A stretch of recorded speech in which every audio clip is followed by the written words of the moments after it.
Hey, what's up, guys? I'm about to get started. I'm a little late because I had to squeeze in some lunch. And so, let me just set up this screen real quick.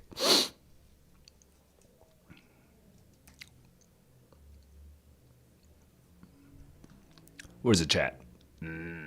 Okay, here. Here's the chat.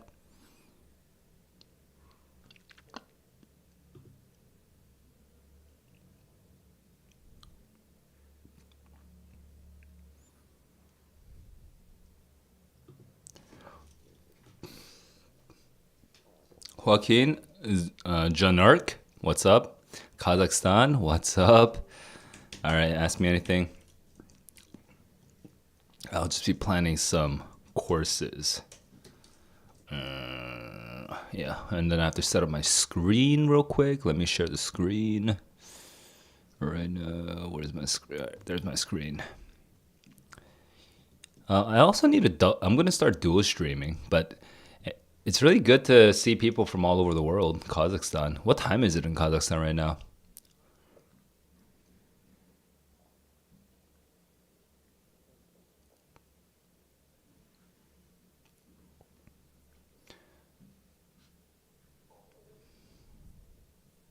Okay, I'm just setting up my my camera, so that it's streaming to the Discord channel as well.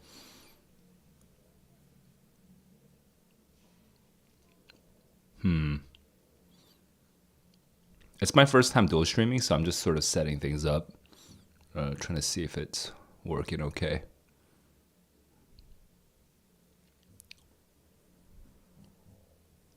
We'll see if people actually join in the Discord server. I mean, I assume most people will just be joining through YouTube. But one benefit of the Discord server is that you can actually like not only chat with me, but you can also technically you'd be able to do what's it called? I can't talk right now. You'd be able to share your screen and like chat with me. All right. Oh yeah, Daniel. I feel like I've seen you around. Welcome to the stream. I want to figure out how to pronounce your name, John Nurk. Okay, I'm gonna say pronounce. How to pronounce? I don't trust these sites. Just wants a famous person. So I think this person is famous, right? No, this person's not that famous. Maybe, dude, these are not famous people. Maybe this person. Oh my god, none of these people are famous. At least, but maybe this guy. This guy has a YouTube channel. Maybe his. Nope. Nothing to work with. Okay, Zanurk. I cannot pronounce your name. I'm sorry. I'm just gonna work with it.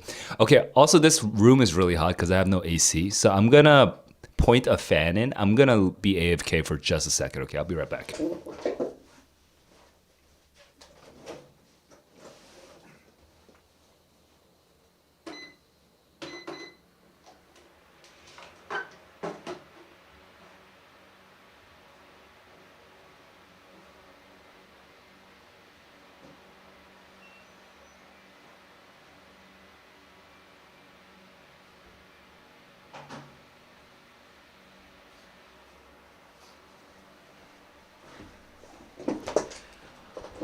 All right, I'm back. Welcome to office hours. The big difference between office hours and the just chatting streams is for this one, I actually kind of will be working a little. What that means is I'll look at your questions, I'll answer them, and then I might like I might go uninterrupted for like 5-10 minutes, just like working for a bit before coming back to the questions. So just know that I'm going back and forth. But obviously, I don't know. I'm just experimenting, honestly. I'm just experimenting. I'm seeing what works. But I do see some couple questions here, so I'll answer them right away.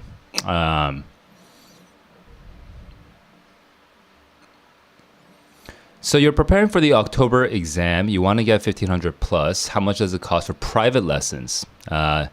So for private lessons, like my default, I get paid $100 per hour for one-on-one.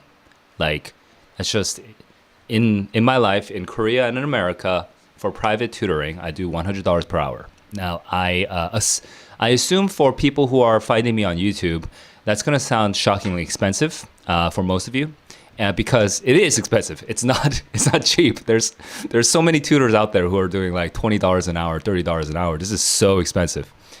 So I don't actually necessarily recommend private tutoring, just because I don't think everyone needs it. You know, I think there are a lot of, if you're on YouTube in the first place, it means you're sort of a self-motivated student. And I think there are a lot of things you can do without paying that kind of money. So I can kind of share some of my thoughts about what you could be doing instead of private tutoring to improve your scores. And if you still decide that you want private tutoring, then, you know, why is it Saul rather than someone else? And we can talk about that as well. But just to get the number out of the way, since you were asking about the number, it is $100 per hour. So that's that. Momentum in the reading section. So that's Alessandro asking. So I suspect if you're asking momentum, you're feeling like the first 2 or 3 passages you're okay, but like the last 2 passages you're struggling. And I'm just gonna make some assumptions here. I'm assuming you're doing it in order. You're doing, usually it's the history passage, and then the yeah. I mean, yeah. Sorry, Daniel. Sorry, Alessandro. I was just noticing Daniel's comment, which is like, in Korea, same deal. But I'm not gonna talk about the industry. I'm gonna be positive. People pay a lot of money though. People pay a lot of money in the States, depending on what part of the States you're in, and people pay a lot of money. It's not unheard of to be paying $300 per hour. That exists. So people do pay $300 an hour. I know people who are younger than me who don't have anywhere near the amount of experience that I do, and they get paid like stupid amounts of money because of reasons. Anyway, I'm not going to get into the nastiness of the industry. I don't really care too much about it, honestly. But going back to that's such a distracting story. Going back to Alessandro, how do you keep momentum? I'm assuming you're just going at it in order, and you're hitting the history passage, and you're losing your breath, by the history passage, and. Okay. Yeah. You're actually clarifying some of the situation here. Run out of time because you can at least answer half the questions correctly. Okay. So quick little like overview of some of my time management tips. Okay. Time management seems to be a big issue for you. First is read the passage slower. I know it's counterintuitive, but read the passage slower. Most people, now that might not be applicable to you if you're already taking 7-8 minutes just to read a passage. Now you're reading way too slow. But you might notice in my streams, I actually read 5, 6, 7 minutes sometimes. Okay. So read 7 minutes is pretty long, by the way. It's a little too long, but read the passage slower. The second time management tip is, when you read a question stem and you're like, where the hell is the answer? Like, I read the question stem without looking at the answer choices. I have no freaking clue where I'm supposed to look in the passage, okay, to even answer this thing. So then my only recourse now is I have to look at answer choices A and B and C and D. I have to read all of that and do process elimination. That's my only choice because I don't know where in the passage the question stem is referring to. If that happens, 9 times out of 10, just circle it, skip it, and return. Okay? Just, especially at the beginning of your SAT study journey, just be aggressive. Just aggressively be like, I'm only going to answer the questions where when I read the question stem, I can at least imagine where in the map of the passage I'm supposed to go. Okay.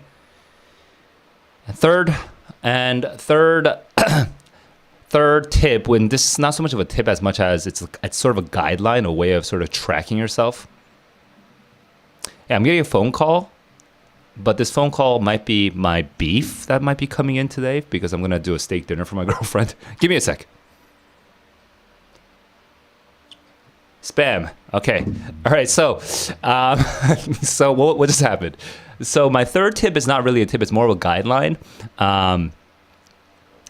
But while slowing down on the passages, okay, while being very liberal, sort of like even like delightfully lazy with the questions that feel like it would suck up a lot of time because you don't know where to look, you circle, skip, and return.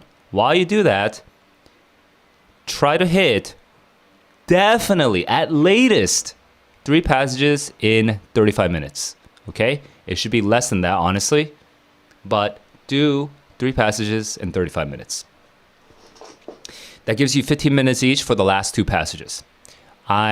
Alessandro, from what I've heard so far, it sounds like you're already hitting 38 minutes for the 3 passages, 39 minutes, maybe even 40. Not good. Okay, not good.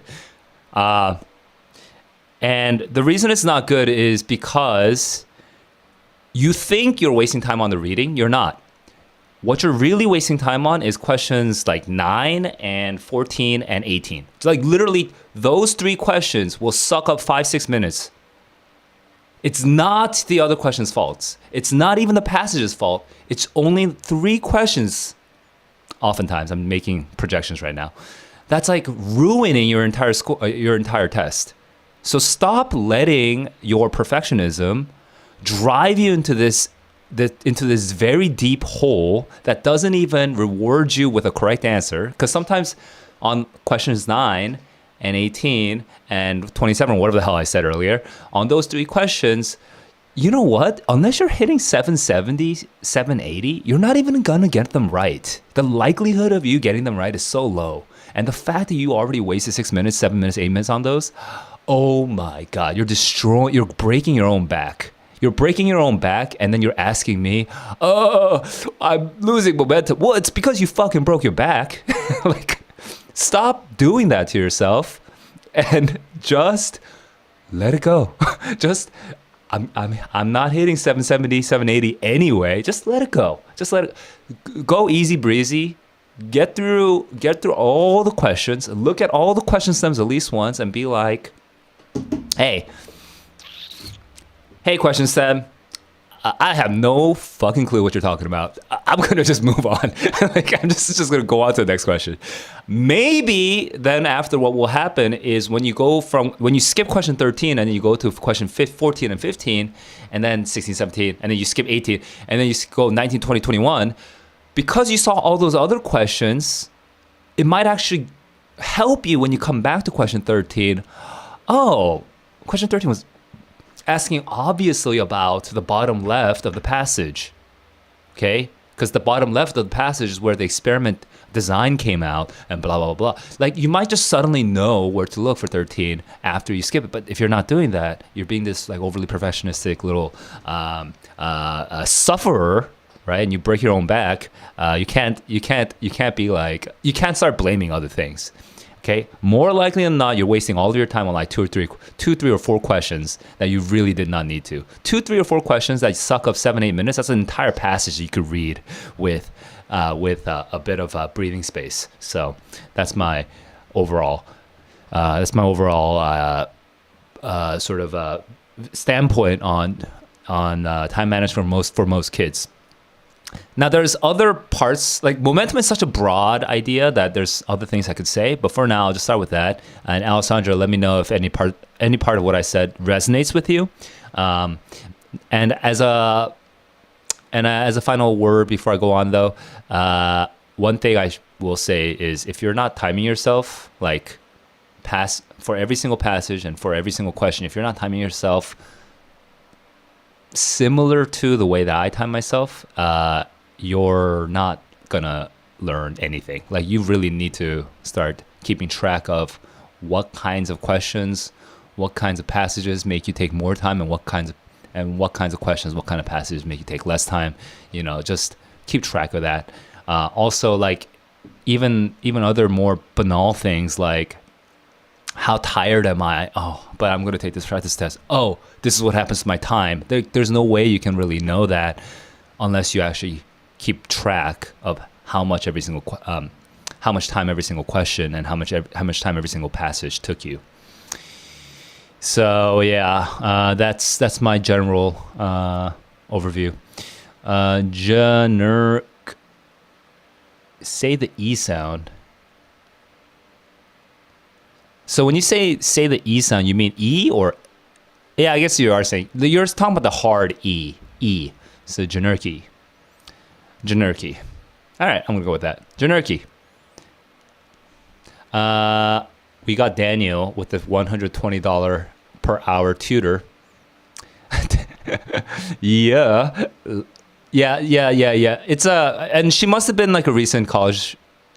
She must have been like she got into a good school, right? She got into like she got into like Ivy League school, and she was like 20 years old or something like that. 21 years old.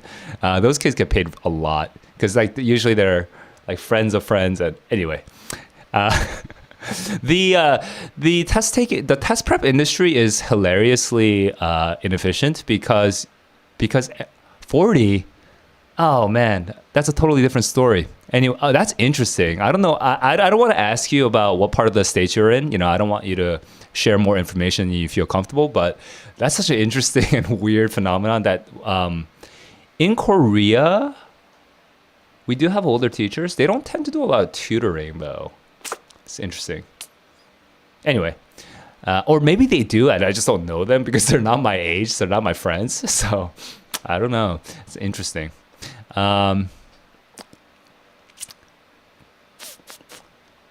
Yeah. You know what? All I can say is interesting. I can't really say anything else. So Boston, that does make sense though in the Northeast that people are gonna be dropping money for that, for the education. Also, living in Boston, it's such a like. I can't imagine what it's like living in Boston just because Harvard and BU and MIT and Boston College and so many universities are all there. Like I grew up in Las Vegas. Like it wasn't the most education forward city in the world.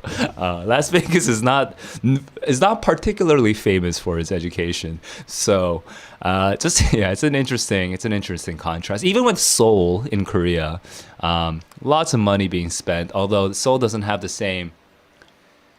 Seoul does not feel like Boston at all. By the way, it's a different kind of drive. But yeah. Anyway. Test prep industry, very inefficient because everyone just sort of, all these tutors, they just sort of hold on to their own material. It's like they hold on to their material like it's their one proprietary secret. But the hilarious thing is that it doesn't fucking matter which tutor you are, which part of the world you are in.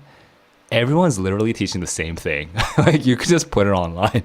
It's like the same. Everyone's saying the same thing. But then the reason I'm coming online is because I know I'm not saying the same thing. I know I'm saying different things than what a bunch of other tutors are saying. I even have some friends. My friends sometimes watch my streams just for kicks, and some of them are teachers, and they disagree with me. But I'm like, dude, I really strongly disagree with you. Like when I'm gonna go out to the world and say what I think. So that's definitely anyway. It's such a weird little industry. It's all overly private. Everyone's all defending their little secrets, guarding their little secrets and stuff. I just whatever. How many minutes per passage should you even be taking? Joaquin, I think you should just check my streams, man. I mean, those streams, most of them. I mean, not 100% of them, but most of them were on my first time reading the passages ever, and you would notice that I read much slower than most kids. I read like 5, 6, 7 minutes. I rarely read 4 minutes. It's only when they're stupidly easy that I read for 4 minutes. You should compare how much time I take versus how much time you take. Daniel is asking about the ribeye. Did we get ribeye this time? We did get ribeye. I'm just getting confused because I order things in Korean. But it is ribeye. It is ribeye. We got ribeye. We got hang on. I think I got Australian ribeye. Yeah, we got Australian. Australia. Can't speak. Australian ribeye. So we got that coming.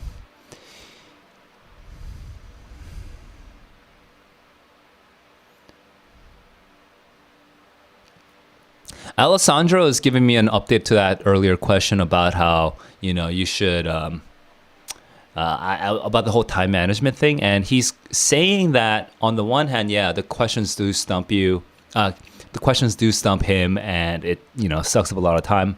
And on the other hand, there's this other issue of just feeling exhausted, and my brain capacity not really being at 100% by the end. But I would suspect, and I would venture to suggest, okay, that these two things are actually directly related. By way of analogy,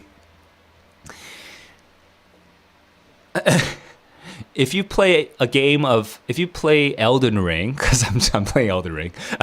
If you play Elden Ring, it's a PlayStation game. Well, not just PlayStation. It's a video game where you do sword fights with bosses, and it's very difficult. It's famously difficult.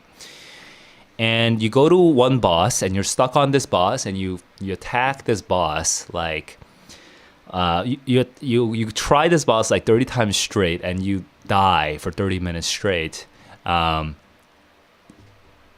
Lo and behold, you're going to be a little tired. You're going to be a little exhausted that things aren't going your way.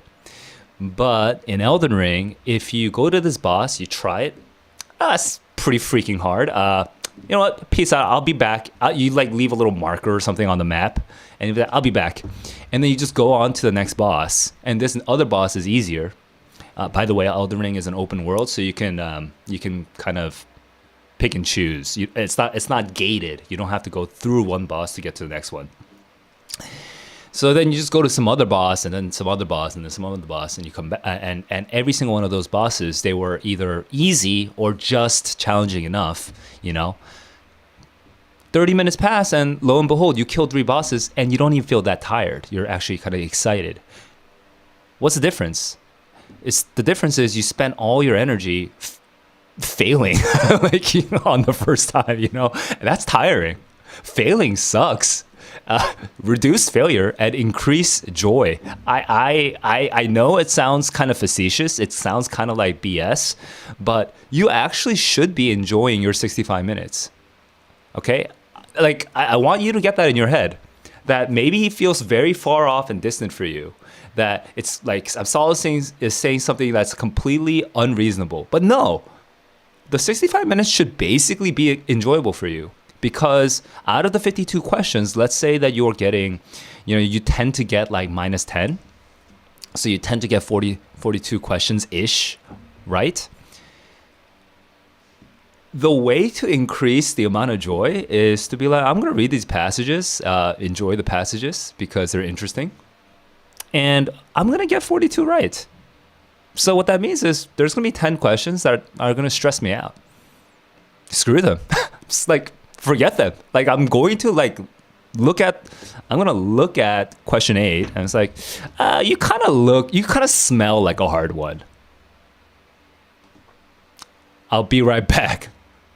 Put a little marker on your map and move on, and then you can swing back around when you've leveled up enough, when you're at the level of 750, 760, and you're like, okay. I got my 42 questions. I even got a couple extra. I got 45 questions that I feel pretty good about.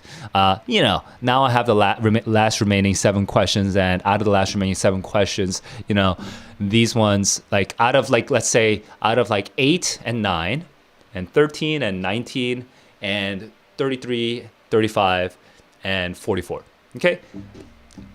I've gone through the entire test. I have 5 minutes left. I feel like 8 and 9 and then 34, those are relatively easy. Those are like the medium difficulty ones compared to the other 4, which are like stupidly hard. Let's just do those. And then go through those. And you should feel comfortable. You should feel relaxed. You should feel confident because you got the other ones out of the way. You're not rushing. You're not breathless. You're not you're not just like barely surviving. You're because you didn't let these other hard questions like make you all raggedy. That's the idea. I don't know. It's kind of a long answer, but like, I just really wanted to do the Elden Ring analogy. I just really wanted to do it. Also, I do think it's really true. And a lot of kids just have never experienced what it's like to finish a test at 60 minutes and be like, let me just pick and choose some of the less hard ones. Like experience that. Feel a little bit of enjoyment. Let yourself give it to yourself. So that's that.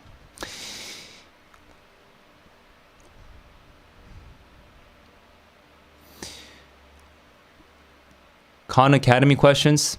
Oh, I got through all the Khan Academy. Alessandro's asking about the Khan Academy questions. I got through all of the Khan Academy, what do you call them? Like instructional material. And if you want to hear my short version of what I think about the instructional material, it's okay. Except for the part where it keeps telling you to look at the questions first. It's okay. Khan Academy's fine. It's not very specific enough to be obviously and terribly wrong. It's general enough. And the general approach is, I agree, you should be predicting the answer before you choose the answer choices. So I just like, it's okay. But the questions, obviously the Khan Academy has the 8 full practice tests, which is from the Blue Book. So those are fine.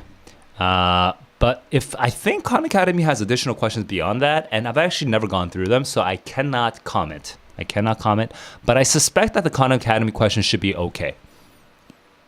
Like, I would probably recommend the Khan Academy questions over any of the other books once I actually go through and read all the other books. My practice score results are all over the place. You get 760, 720.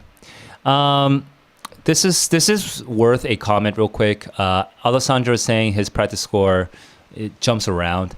Now, I'm going to assume you're using the correct scale for the correct curve, okay, for every single practice test, that you're not just like using a single curve for everything, that you are making it as accurate as possible. I'm also going to assume you're only talking about released SATs and you're not talking about practice tests that other people made up. Okay, like publishers who are not the College Board writing their own really crappy questions. Okay, I'm just assuming you're not gonna use any of those. Now, if that's true, and you're jumping around 720, 760, whatever. It could just be time management and energy management and just staying focused and how good you felt that day and all that stuff. All those things could matter, and that could easily lead to 720 versus 760. But I will say that on top of all of that, a lot of kids think that when they're reviewing a question, reviewing a practice test, it's really good enough to just review the ones they got wrong. So if you got 13 questions wrong, you just review those 13 questions. It's tempting because when you get something wrong, it's like it sends like an alarm signal to our brains, and it just like grabs our attention. But the reason you're so variable is you're completely ignoring the 18 questions that you got right, but you are not high confidence on. Out of those 18 questions that you got right, that you were not high confidence on, that you didn't really have good evidence for, you were just sort of like barely making it through process elimination and just gut feeling. Like, out of those 18 questions, like, what did you learn if you didn't review, right?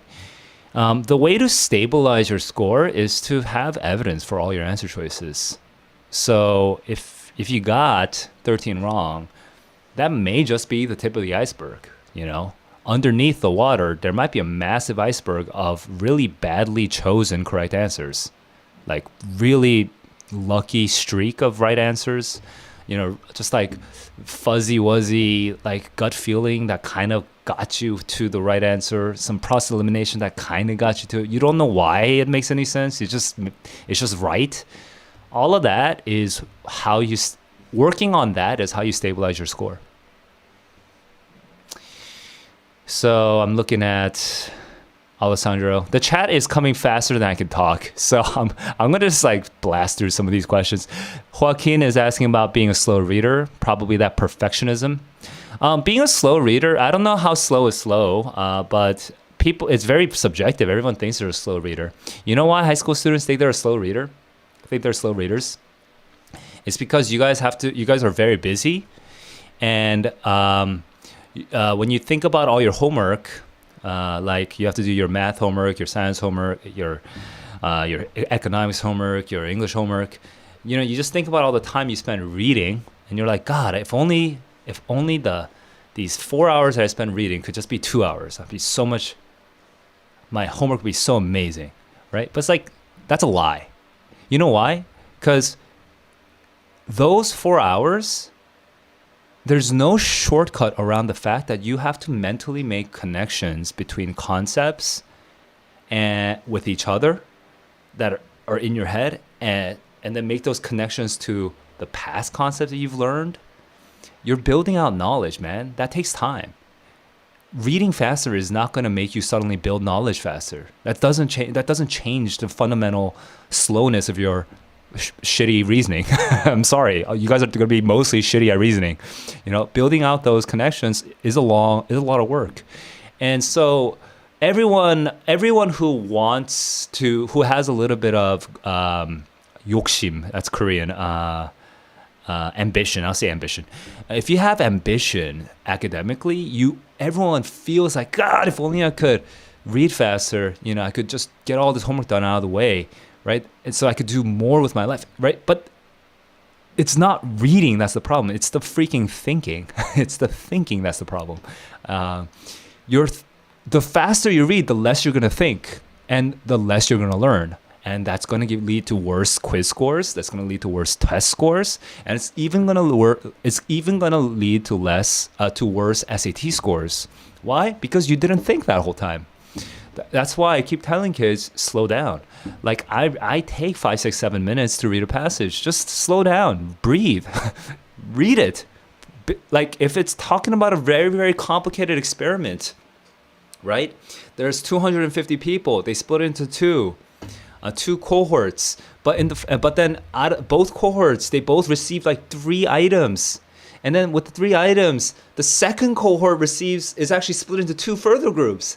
And their 3 items are different from each other because they get 3 item variant A and 3 item variant B. And dude, if you speed read through that, you're gonna get those questions wrong because you're gonna assume that the question was that this experiment was only about 2 cohorts, but actually there was kind of like 4 cohorts or at least 3 cohorts that you have to look at. You're gonna get those questions wrong.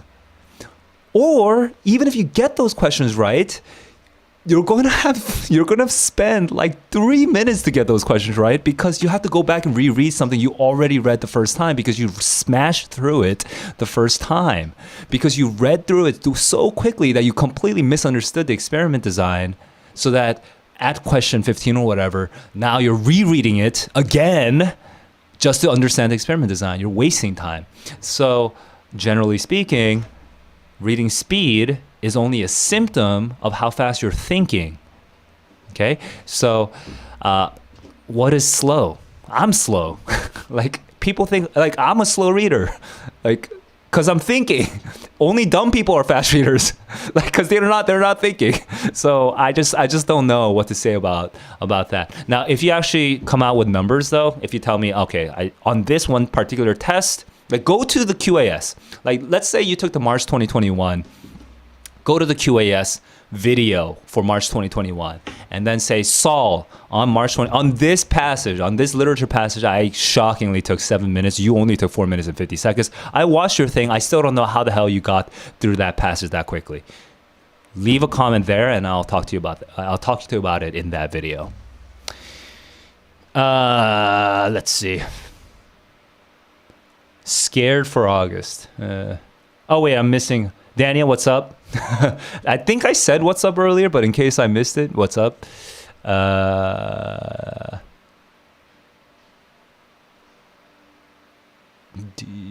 oh, there's two Daniels. The other Daniel is asking about August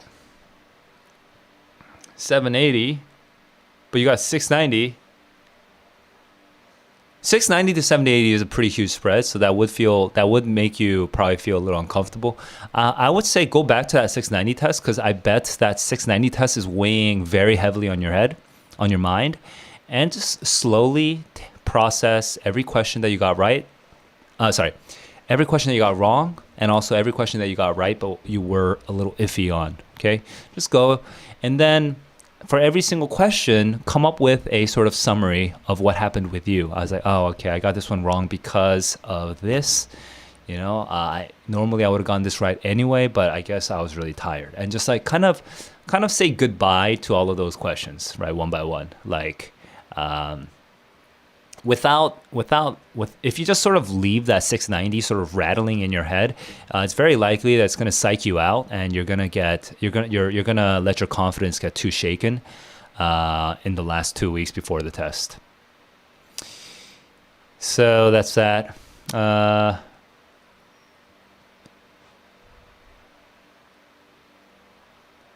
Cynthia's asking about the Discord link, and yes, it is in the description. Yeah, it's in the description. So just, bloop. Wait, over here. Somewhere here-ish? Here.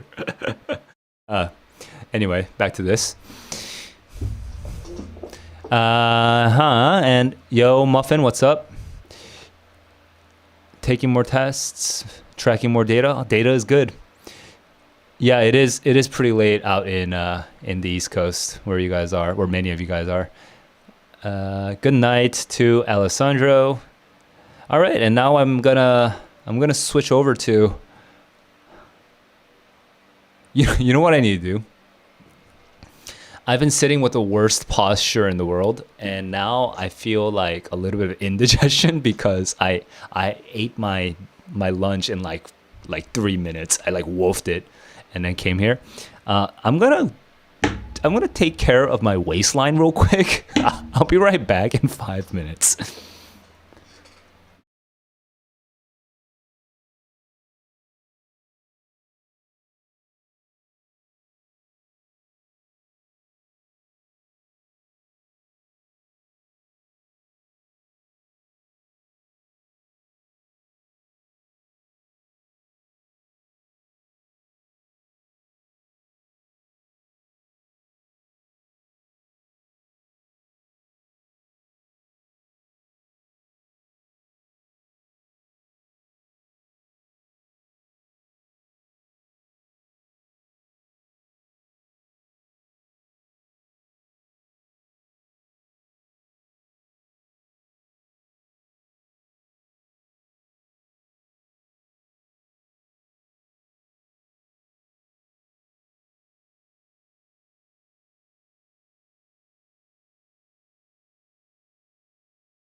All right.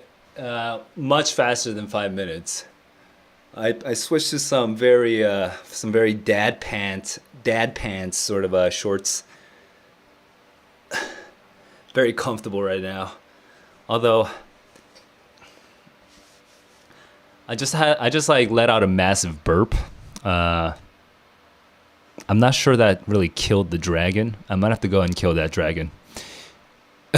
We'll see. Okay, so we have EST, the most common times.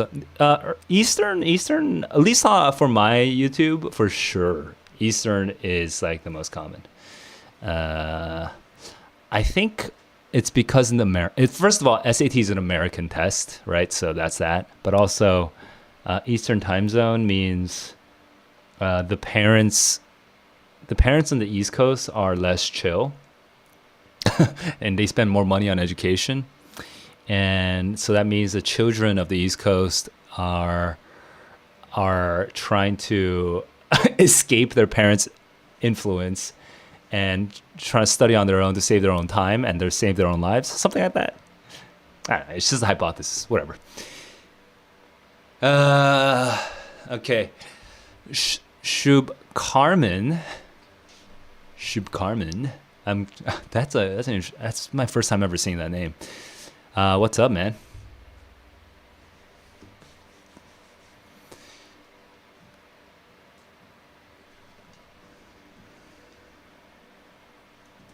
So I'm finally kind of coming around to. Right, this is the thing I need to write. Okay, I'm a little out of it right now. I'm trying to remember, because this data is very out of. I need to update it. This is just the copy and paste of my old one.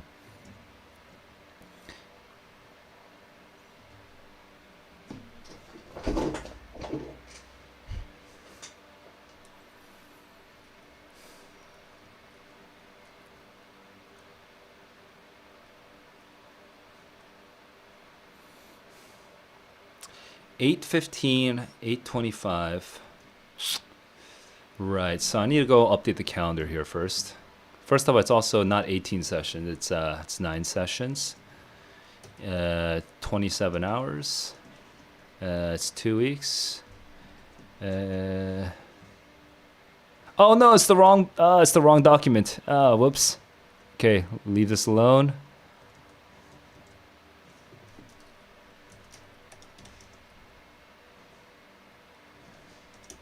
Where's my cram? Where is it?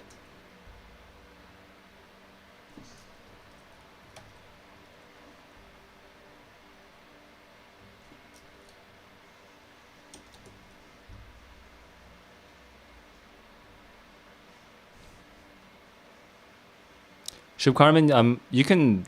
I'm assuming you're still typing. Actually, never mind. So we have August 15th to August 25th. Is that correct? Let me just double check. Yeah, to Thursday, August 25th. 2 weeks, 27 classes. Okay, all that's correct. This is still very much under construction. I'm writing it right now.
Okay, so I'm looking and double checking the chat. I've just been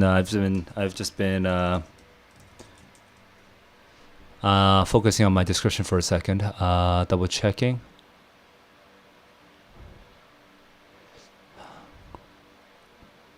QAS untimed 38 to 45, timed 33 36.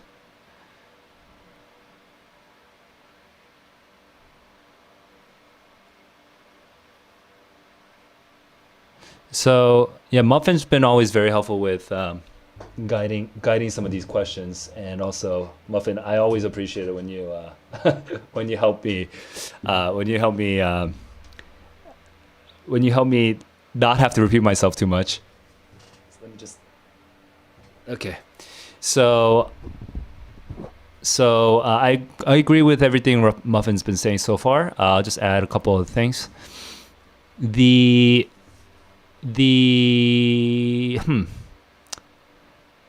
you have 2 weeks, and you have a big spread from 30. You have a spread of 5 to 9 answers. So the short answer in 2 weeks is not very likely to get 45. Okay, I would not say that's very likely. In 2 weeks, I think the thing that you could do to benefit yourself the most is, let me come up with words for this, because this is kind of it's interesting thinking about this problem in the context of 2 weeks.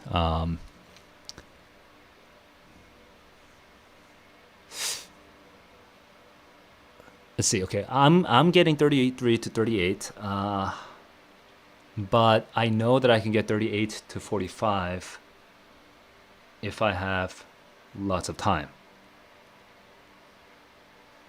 So, and I've been procrastinating, so now I'm finally freaking out about the SAT, and I have 2 weeks left. So what would I do? So the first thing I would do is expectation setting. I'm going to assume I'm going to get somewhere between 33 and 36. Okay?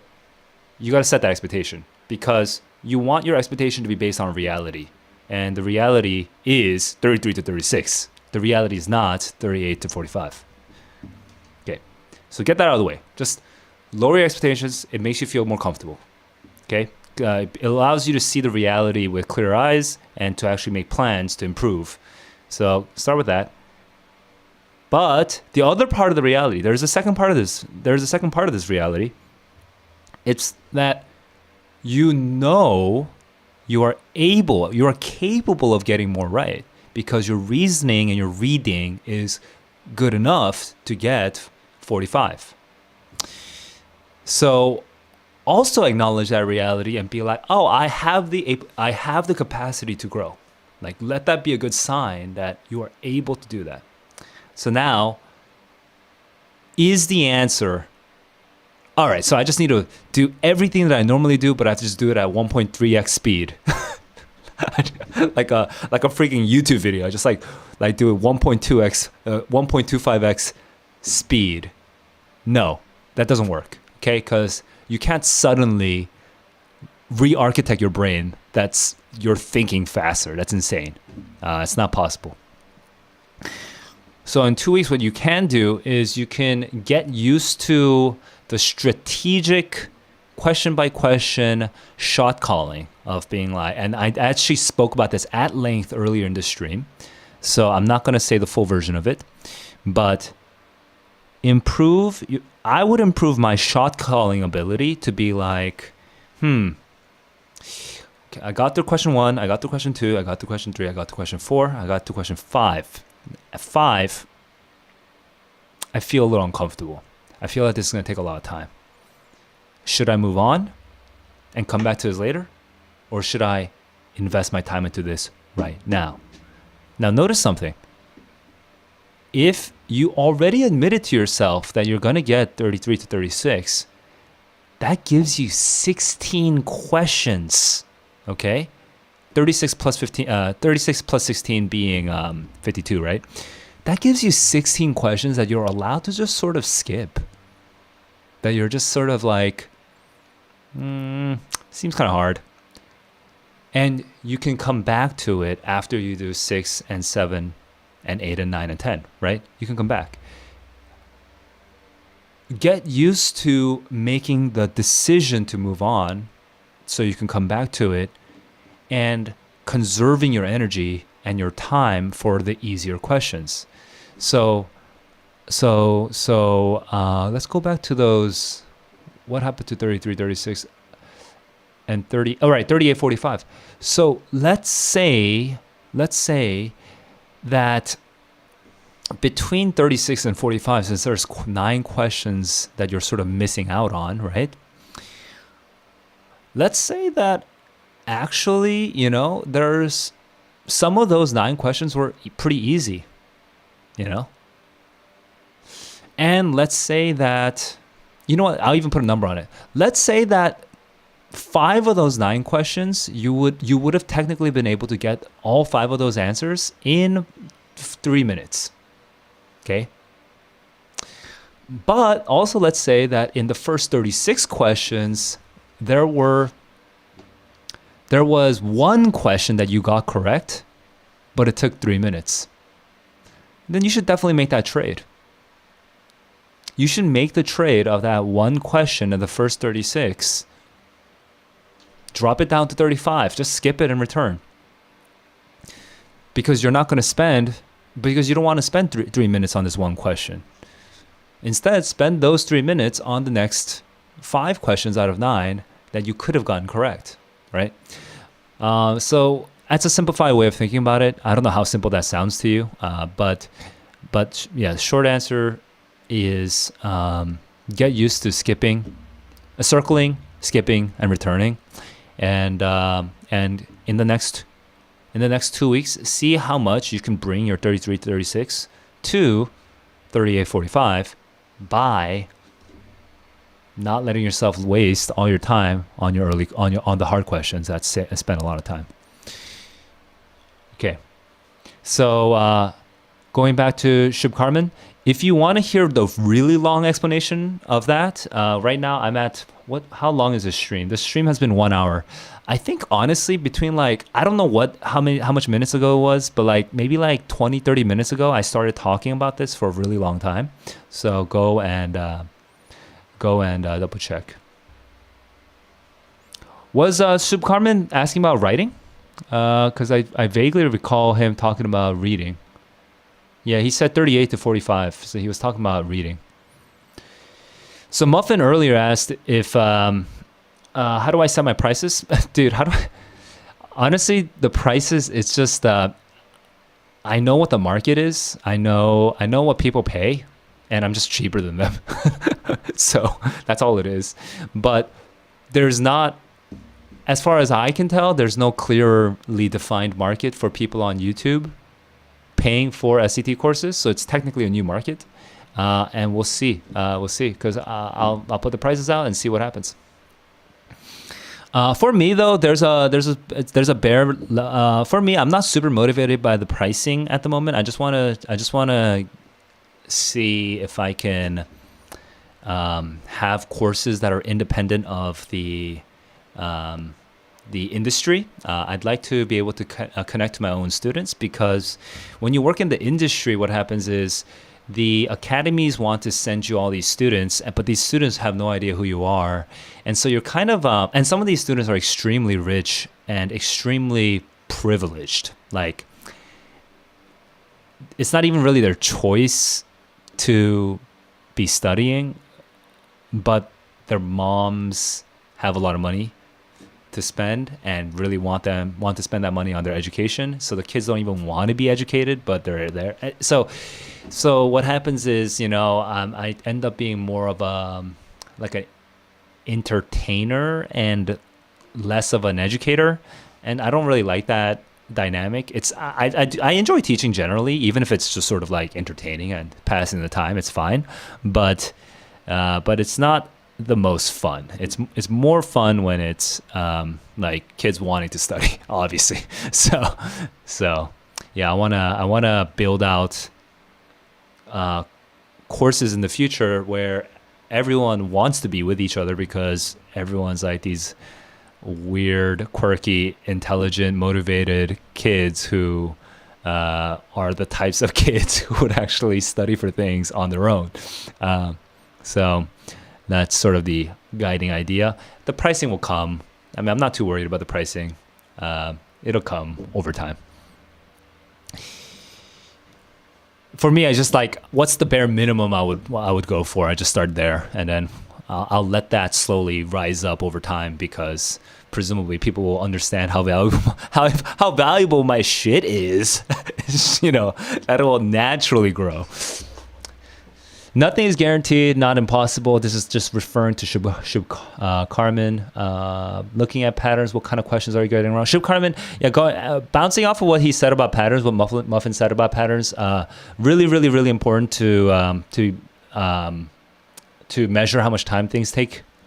How much time things take you. So just do it the same way that I do it on my streams. Going back further down, Daniel is asking about reviewing wrong questions. You cannot figure out why you got it wrong, can't find the evidence. When you just cannot find it, I mean, at some point there, doesn't matter how many times you reread it. It's because you're looking at a word and you're assuming it means X, but it actually means Y. Or you're looking at two words and you're assuming that they are in conflict when actually they're on the same side or whatever, right? When that happens, there's no way out of it other than talking to more people. Right. So my suggestion is obviously rereading. So the first step, honestly, that I think a lot of kids neglect is reread the whole thing. Sometimes you assume that just reading the question and going to that one line reference is going to be good enough. No, you might have kind of missed the whole point. So reread the whole thing. After that, see if you can figure out the explanation, if you can connect the evidence, and if you can reason the evidence to connect it back to the answer choice. If you can't, no matter how much time you spend, it's not necessarily going to get improved. Oh, I forgot to actually add this. You should also check the dictionary. Check the dictionary. Use Google. Look up concepts like tectonic plates. Go look it up. All right. Look up concepts that you don't understand. Right. Get through that. Use a dictionary. But then you still can't figure it out. Then what do? Then talk to other people. Okay. Now, ideally, you have free resources. You have peers. You have friends that you can ask. If you don't, you can just jump into the Discord channel and just ask other people in our Discord channel. Okay, so you have free resources. You can talk to other people. Besides that, though, you can get not free resources. You can get paid resources. There's going to be local tutors in your neighborhood, so maybe you can get a tutor to help you. There's also my tutoring, which I talked about earlier in the stream. So you can get me to tutor you.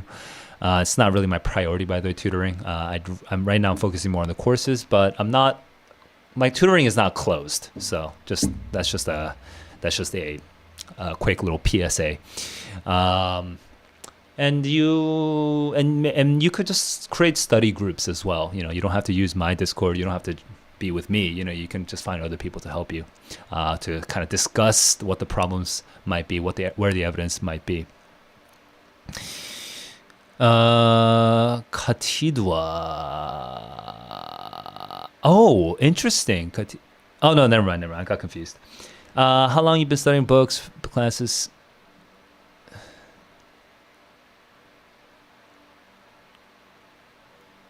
Shub Carmen was saying something about how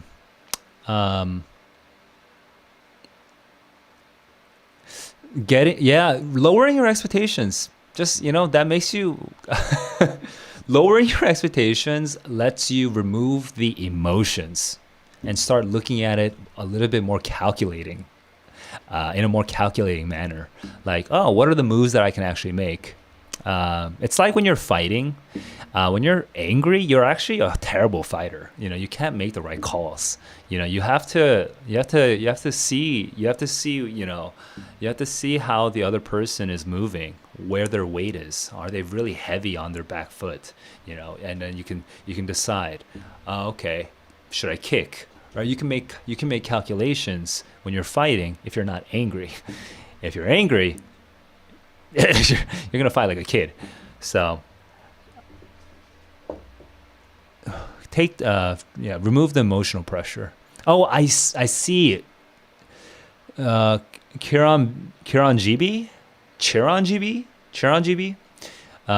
you've not been able to increase your English score. What suggestions? That is a very broad question. That's why I'm seeing Muffin, and I'm seeing the conversation between Chiranjibi and Muffin. But basically Muffin's saying what I want to say. I want to know which English score are you talking about? Are you talking about reading and writing? And what have you done so far?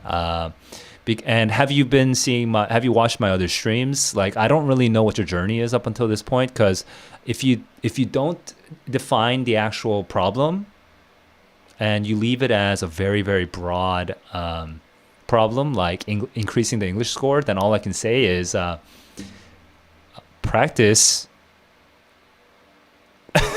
with quality materials. That's all I can say, dude. Like, I can't say anything else. So practice with quality materials.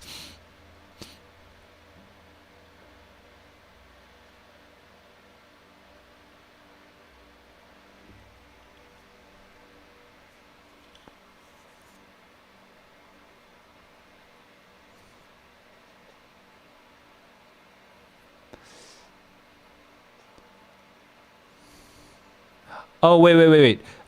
Quick, there's Daniel Ewan's question about the test optional policy, but I see a quick confusion, so I want to fix that up. Um, am I taking the August SAT? No, I'm not taking the August SAT. I'm taking the October SAT. The August SAT is, I am not permitted to take the August SAT because that is not a QAS released test or releasable test. It's one of their top secret witches brew tests. So they're gonna keep that stuff confidential. They don't want people like me, people who are professionally teaching the SAT, to look at it and then be like, oh yo, on the basically to help kids cheat, right? Because there's a non-zero probability that they're going to reuse the August SAT in some future international test or whatever, right? So yeah, I'm not allowed to take the August SAT. Going back to the test optional policy, the yeah, I think I don't know what that was. I'm not a college admissions consultant, so I'm not gonna venture to speak too much about this because I don't know that much about it. My gut feeling from a very superficial, maybe slightly angry person, like my gut feeling is freaking Harvard, freaking schools with their stupid image management, like making it sound like they're just paying lip service to like equity, right? But like, really, that it's a bad policy, but it just sells well on PR releases. It's just, it looks to me like it's primarily a PR play because it sounds nice. Really, yeah, you don't have to take the test. Yes, there's also some research saying that the SAT is not that useful or whatever. I don't remember the research right now, but there's like research that says, oh, that's the controversial research that it became huge. I think it was like 2015 or something like that, where the research was like, yeah, SAT doesn't really predict success. It only predicts social economic class. And that was actually a big deal. Like, people freaked out about it, and I was like, "You're insane." I mean, that's. I didn't actually go and read the research, and actually, you guys are kind of motivating me to go and read that research. But I think that's probably bad research. That said, on Twitter, there are some people who really strongly believe in that research. But I think that might have, because there was a sort of image of tests as being a sort of socioeconomic indicator rather than an actual thing that you can improve on for your verbal and your quantitative skills. Like, I think that colleges might have sort of backed off on it. Like, obviously, tests don't have the best image. People don't like the images of the image of tests, right? So it's gonna take a long time to like reverse the image of a test, right? Make it seem like a sort of glorious undertaking. That's gonna be very difficult to do. So it's easy for colleges to be like, yeah, you don't have to take it. It's such an easy way to earn some credit, right? But to me, it just seems like a bad policy, poorly thought through. I'm saying all of this as not a college admissions expert. So take everything I say with a grain of salt and just do your thinking for yourself.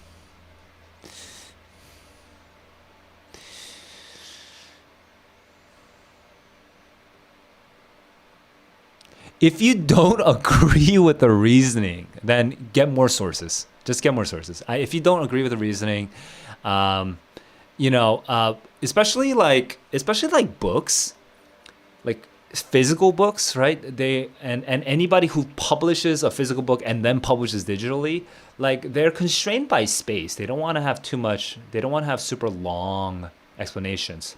They're also constrained by the fact that they're selling their books to everybody, to people who are getting 500s and 600s and 700s and 800s. So, like, if you do like if you gave a solved version of an explanation for a question to like somebody who's scoring 500, it honestly might be overwhelming. I mean, it might be too much information. Like it's, there are better ways of explaining at different levels, which is why classes are valuable. But like, but these books, they're not thinking about that. They're just thinking about how do I do the simplest explanation for everybody in a constrained amount of space, so I'm not using too much paper, and also visually, when people look through it, they're not overwhelmed by it, right? That's not going to lead to the best explanations. That's going to lead to pretty explanations that fit on one page, right? They're not going to. It's not going to be the best explanation. So go and get more sources. Get other people's opinions.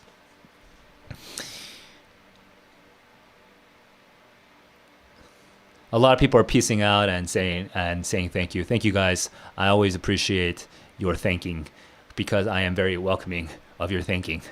Also, it does motivate me to just be back online and just seeing people kind of appreciative of my extremely unedited content. Anyway, yeah.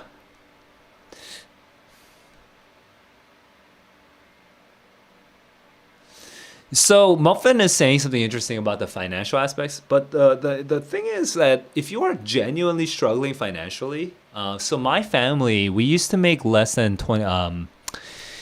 There were years where we made less than 10,000 per year, so less than $900 a month. So for a family of four, so we were poor. Like we were poor in America. Not necessarily poor in Bangladesh, but we were poor in America. We were poor in Las Vegas. So incidentally, when you're actually poor, the College Board gives you everything for free. You get the QAS for free. You get to take the test for free. That's all free. It's only the people who are awkwardly at like the cutoff. Like if you're making like, I don't know, something like 80,000 a year, it depends on your family. It depends on the policies. I haven't looked at these policies, but if you're making like an awkwardly small amount of money, but it's large enough that some of these bureaucracies are like, yeah, you're making enough money, then you might actually start feeling the hit. But I do suspect that doesn't really affect that many people. Plus, I do think it's when you are poor, you are a little. This can become a pathology. It can become a really bad habit as well, mental habit as well. But when you are poor, you do become not everyone, not everyone who's poor acts the same way, but it's a good opportunity. Okay, being poor is a good opportunity to start assessing the cost of certain opportunities. So it's like, do I want to take the SAT twice or third time or fourth time when I have this one? I have to think about the cost of that. So when that happens, you become more scrappy. You're like, well, what can I learn for free? Other people are spending $120 on tutors, on 40-year-old tutors who don't teach anything other than the Princeton Review verbatim. But what can I do? What can I do for free? And on YouTube, I'm trying to give out as much valuable stuff for free as possible. So you can use this material and and other free materials to get through. So I don't know if students who are struggling financially are really that thankful for the test option policy. If anything, I feel like the students who struggle financially are going to be harmed by it because some of them do not only merely suffer financially, they also suffer from a lack of knowledge about how the college process works. If I'm a poor kid in a Las Vegas neighborhood and I don't have a lot of like ambitious people around me who want to get into good colleges. How the hell am I supposed to know that actually, hey, I'm a good reader and I'm good at math. You know, maybe not 800 level, but I'm good. I should just go through the stupid College Board website. I should go through the very annoying long registration process, and I should take this test because I'm poor. I'm in a neighborhood where the educational resources are limited, but I will score well. Like, I should take it. It will increase my chances of getting into the college like a lot to show that I have a good SAT score, right? Who is going to tell me that? The only people who will tell me that are the colleges themselves when they say it's a requirement. Just do it. Just take the SAT, bro. You're gonna, if you're smart, your number's gonna show. And then I'm gonna, okay, I guess I'll take it. And I take it, and my score is like 720 or whatever. And I'm from a poor neighborhood. My school is very under-resourced. And then Harvard's like, what the fuck? You got 720? In a really crappy situation.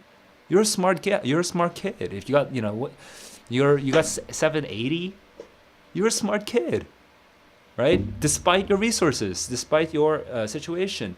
But when you say test optional, how the hell are poor kids with no connections?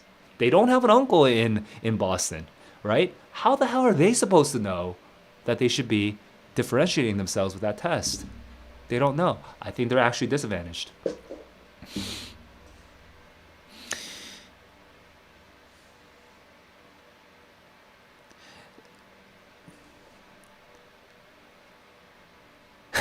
Yeah. Let's get a 60. Yeah, that's the true. I was trying to say Chad, but I don't think that's the right joke. But that's the true big brain approach to getting a 1600. Just PR shame them until you get one. Just make them as infamous as possible until you get one. Unedited content is authentic. Maybe I'm just more authentic than other people. I don't know, whatever. I'm just trying to say something, but I'm not. I don't have any. I'm not very witty right now. SAT and ACT monopoly, or duopoly in that case. I don't know, man. I'm pretty okay with the Pepsi and Coca-Cola duopoly on that segment of that beverage market. I'm being a little facetious, but I do want to show some respect to test makers. Writing a good test is not easy. Like, if you told me to write an SAT, I could do it. I don't think I would enjoy it. It's not easy. It's not easy. So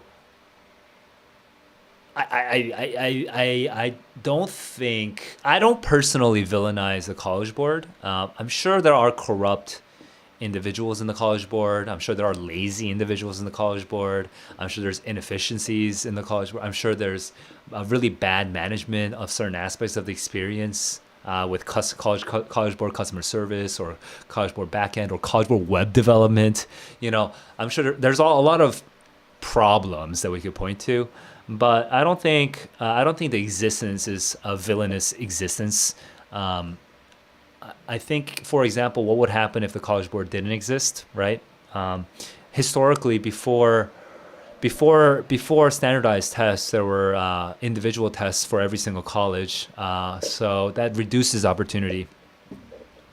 Like, if you are a poor kid and you have to pass a different test for every single university you want to apply to, and then how many universities are going to apply to, you're more likely than not, you're just going to apply to the university that's nearest to you. You're not going to dare to imagine that you're going to go into Harvard or whatever. I don't think, I think it makes you less creative and less liberal when you have to do that much work for every single college. Plus, colleges themselves, they're not going to be good at writing tests. Some of them will be. Some of them will be pretty terrible. They're gonna have racial bias in their tests. They're gonna have socioeconomic biases in their test. And because it's all spread out, it's going to be harder to criticize. It's actually good that the SAT is one big, massive monolith, because then we could criticize it in a coherent way, and then the SAT can adjust. Even though they're slow, they can slowly adjust to it, because now we have something to attack. When it's all spread out and all sort of undercovers and whatever, I kind of wish. I mean, I still believe the College Board could be more above board and share more. I think they're being more secretive about their non-QAS stuff than necessary, whatever. But I would say still it's overall a win for transparency. You know, you still have the QASs at least, and they're transparent-ish. So I don't know. When you consider what are the alternatives, right? Like, what's better than this? I just don't see it as a villain. So yeah. Get the answer key for August, Gigi. Yeah. Go bribe some College Board officials with some really interesting books. It's like, I have a really interesting book for you. Just give me the answer key, though. You're gonna love this book. All right, guys. Well, it's good to have you guys on this stream. I did zero work today, so what I'm gonna do? It's been an hour and a half, I think. Yeah, it's been an hour and a half. I don't think I'm gonna be able to work if I stay on stream. So I think that'll be it for me. I'm gonna say peace. But you